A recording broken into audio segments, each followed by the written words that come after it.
For the first time in Indian history, physics, chemistry and geography. एक stand up वो भी शादी में.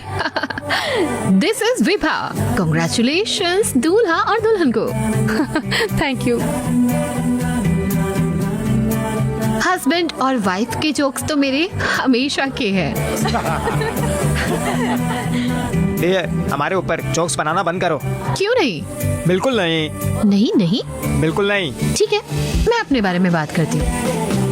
एक आदमी है जिसने मेरी जिंदगी की ऐसी ऐसी कर दी है. उसका नाम है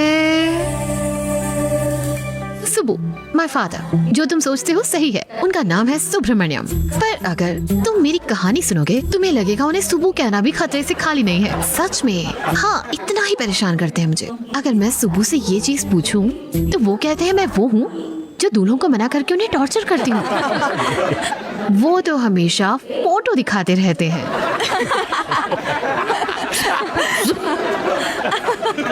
मैं तो राजा ढूंढ रही हूँ, पर वो सभी कार्ड जोकर्स के हैं. मैं किसे चुनूं जबकि सभी जोकर हैं. गेम बंद. मैं भाग गई. सच में.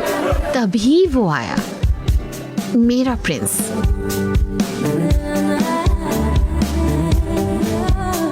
मैं शादी करना भी नहीं चाहती थी. मेरा प्रिंस मेरी चिंता करने लगा और मुझे डेटिंग नोट भेजने लगा, मेरी ही नोटबुक में, और मुझे ही पता नहीं. मुझे लगा ये भी कोई जोकर होगा सुबू का भेजा हुआ. और फिर मुझे लोला बाइक वाला मिला और फिर उसने बातें करनी शुरू करी. मुझे तो पता भी नहीं चला मेरा दिन कैसे बीत गया. जब मैं बाइक से उतरी तो मुझे पता चला वो लोला ड्राइवर था ही नहीं. वो पागल था जिसने मेरी बुक में नोट लिखा. फिर मुझे लगा सुबू का जोकर इतना स्मार्ट तो नहीं होगा, तो मैंने उसे मिलने का चैलेंज दिया और मैंने बोला चलो सब सुलटा लेते हैं शादी का भूत उतारने के लिए. उसने पिंक बलून लगाना शुरू कर दिया जिस पे होप लिखा था. होप मुझे ताकत देगा, है ना? उसने मुझे वो ताकत उस बलून से दी. मैं उसके बारे में सोचते हुए शहर में घूमी. फिर मैं एक आदमी से मिली. वहाँ अंधेरा था और वहाँ कोई भी नहीं था और मैं कांपने लगी. मैंने पूछा कि उसे मुझसे क्या चाहिए. उसने कहा उसे एक चांस चाहिए और मैं जैसे तैसे उस आदमी से बचकर आई, पर मैं फिर भी कांप रही थी. फिर मुझे लगा कि डर से बचने के लिए किसी से बात करती हूँ. फिर मैंने पूरा कांटेक्ट लिस्ट ढूंढा. फिर मुझे लगा मुझे किसी को कॉल नहीं करना चाहिए. मुझे लगा मैं सुबह को कॉल करूँ. मुझे पता था फिर वो पूछेंगे मुझसे तुम वहां क्यों गई. वो मेरी हालत समझेंगे भी नहीं. फिर मुझे लगा मैं बिल्कुल अकेली हूँ. ये मायने नहीं रखता तुम्हारी कांटेक्ट लिस्ट में कितने नंबर हैं. हमें बस एक इंसान चाहिए जिससे हम अब सब शेयर कर सकें, सब कुछ. शायद इसलिए लोग शादी करते हैं. तभी मुझे उसका मैसेज आता है, शांत हो जाओ, तुम अकेली नहीं हो. उस शब्द ने मुझे बहुत हिम्मत दी. उसे मैंने कहा कि वो मेरे लिए कुछ गाए मेरे सोने तक. वो तब तक गाता रहा जब तक मैं सो नहीं गई. बहुत दिनों के बाद मुझे इतनी अच्छी नींद आई थी. जो भी डर मैं सह रही थी मेरे पापा की वजह से, वो सब चला गया. सब चला गया. उसने मुझे बताया कि उसके साथ मेरी जिंदगी कितनी अच्छी होगी.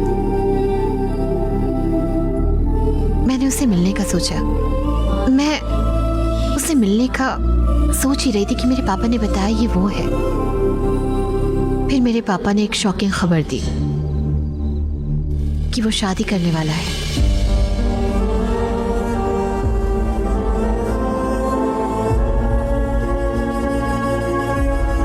और जिंदगी में पहली बार मेरी आंखों में आंसू थे. इसलिए नहीं कि मुझे चीट हुआ. वो मेरे पास इसलिए आया जो मैंने उसे पहले बोला था.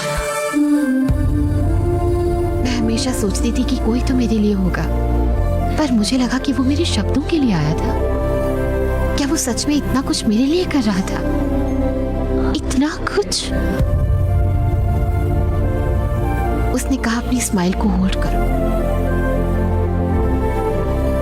क्या वो ही इतनी मेहनत कर रहा था कि उसकी फैमिली मुझे अपना ले? जब मैं उसके बारे में सोचती हूँ मैं अभी भी अपने आंसू नहीं रोक पाती।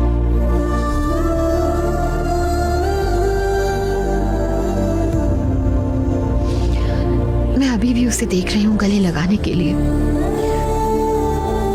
पर मुझे नहीं पता कि मैं उसे कभी गले लगा भी पाऊंगी या नहीं।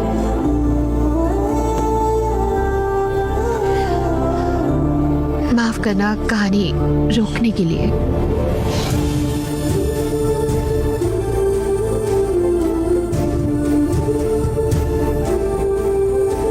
रुको।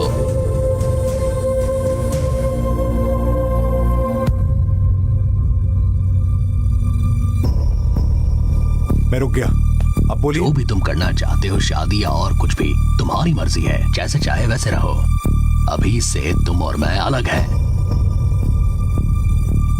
पर जाने से पहले उस लड़की से माफी मांग लेना।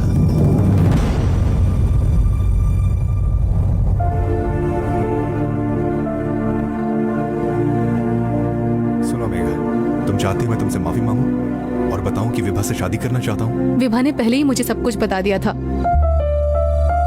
मुझे सब पता है, मैंने ही उसे बुलाया। पर अंकल, मुझे लगता है कि आप हर्षा को नहीं समझे अब तक। बिल्कुल, मैं आपको समझाना चाहता था और आपको समझना चाहिए था। आपने कहा था वो मेरे साथ नहीं आएगी, अब वो लड़की यहाँ है। मुझे समझ नहीं आ रहा आप मेरी बातें समझना क्यों नहीं चाहते। आपने क्या कहा था? मैरिज लाइफ के लिए जो एलिजिबिलिटी चाहिए वो कॉम्प्रोमाइज है या और भी कुछ है पापा?